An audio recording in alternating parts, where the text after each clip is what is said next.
The new Silk Road, a new world order. While the West is largely focused on internal debates and domestic policies, a $1 trillion physical network is quietly being built to bypass the US dollar entirely. This isn't just a series of construction projects or a simple trade deal.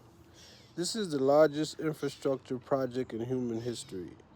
It's called the Belt and Road Initiative, or the New Silk Road, and its goal is simple: to shift the world's economic center of gravity away from the Atlantic and back towards the heart of Eurasia. For the last 80 years, global trade has operated on a specific set of rules. If you wanted to move goods, you used ports protected by the US Navy. If you wanted to buy those goods, you needed the US dollar. But China is currently building a world where the West no longer holds the keys to the gate. Today, we are going to look past the headlines and analyze the long term economic and technological consequences of this shift. We are going to explore how China is rerouting the world's nervous system and what happens to the West when the rest of the globe no longer needs it. The physical shift. To understand the threat, we have to look at the map. Historically, the West has dominated trade because it controlled the oceans. But China is changing the game by looking inland. They are building a way to move goods from Beijing to Berlin without ever touching a port controlled by the West. This is the Eurasian Land Bridge. By laying thousands of miles of high speed rail and paved highways through Central Asia, China is effectively turning the world's largest landmass into a single integrated market. Think about the logistical efficiency here. Shipping a container from China to Europe by sea takes about 30 to 40 days.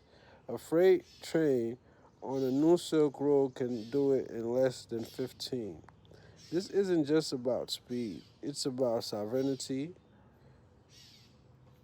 When trade moves overland, it is immune to naval blockades and maritime sanctions. By investing in these routes, China is creating a closed loop economy. They are securing energy from Russia and in the Middle East and sending manufactured goods back in return. Although, although corridors that the Western powers cannot easily influence or shut down. All through corridors that the West powers cannot easily influence or shut down. The digital Silk Road. But China isn't just laying asphalt and steel. They are laying the fiber optic cables, 5G towers, and satellite networks that will run the digital economy of the next century. This is what experts call the digital Silk Road. In the West, we often view technology through the lens of consumer convenience. But in the context of the new Silk Road, technology is about data sovereignty. By providing the digital infrastructure for developing nations in Africa, Southeast Asia, and Latin America, China is setting the standards for how the internet is governed. When a country adopts Chinese 5G networks and surveillance technology, they aren't just buying hardware. They are integrating into an ecosystem that data flows towards Beijing rather than Silicon Valley. This creates a massive technological divide. If the next billion internet user grows up on a digital architecture built by China, the Western tech giants and the democratic values they ostensibly carry becomes irrelevant in those markets. We are seeing the birth of a splinternet where the world is divided, but not just by borders, but by the very code that runs our lives. Case study: the port of Piraeus. To see how this works in the real world, we don't need to look at far off developing nations. We only need to look at Greece. During the height of the European debt crisis, the port of Piraeus, one of the most historic and strategic ports in the Mediterranean, was struggling. China's Costco Shipping stepped in, bought a majority stake, and transformed it. Today, Piraeus is one of the busiest ports and most efficient ports in Europe. On the surface, it looks like a success story of foreign investment. But look closer, a major gateway into the European Union is now effectively managed by a Chinese state-owned enterprise. This gives Beijing significant leverage over European supply chain. When a nation controls the port, they control the flow of goods. And when they control the flow of goods, they eventually influence the politics of the region.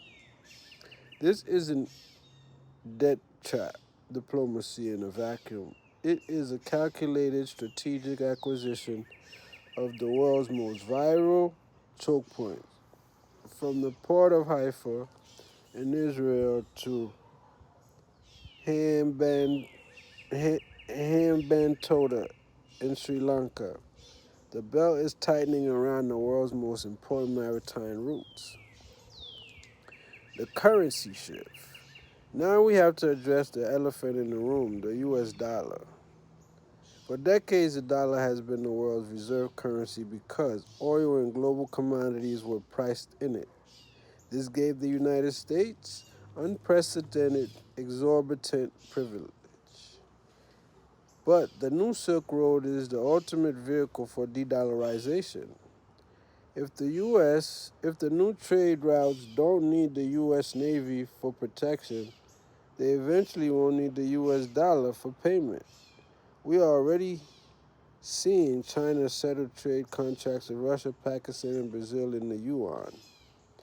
As China builds out its cross-border interbank payment system, a direct competitor to the Western-led SWIFT system is creating a financial bypass.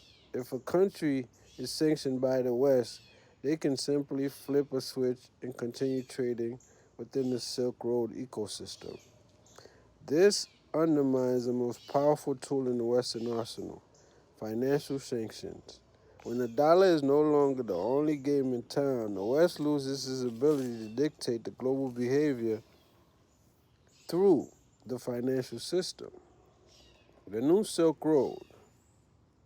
In closing, the New Silk Road is more than just a collection of roads, rails, and cables.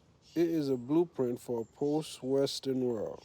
It is a vision of a future where the primary trade routes leads to Beijing, where the digital standards are set by China. Engineering and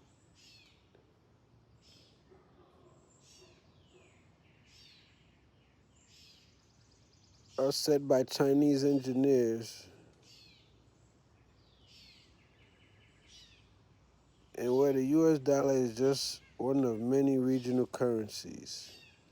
The challenge for the West is no longer just a matter of military competition, it is a matter of relevance. If the West cannot offer a compelling competitive alternative to this $1 trillion network, it may find itself living on the periphery of the world that has moved on. The infrastructure is already in the ground. The cables are already under the sea, and the question is no longer if the world will change, but how the West will choose to exist in the new landscape that China is building. Thank you for watching. If you found this analysis valuable, please subscribe for more deep dives into the forces shaping our global future. I'm Ro for the Real Shift. If you like this, please like, subscribe, share, and comment. We appreciate all your efforts and your time. Thank you for your support. Thank you.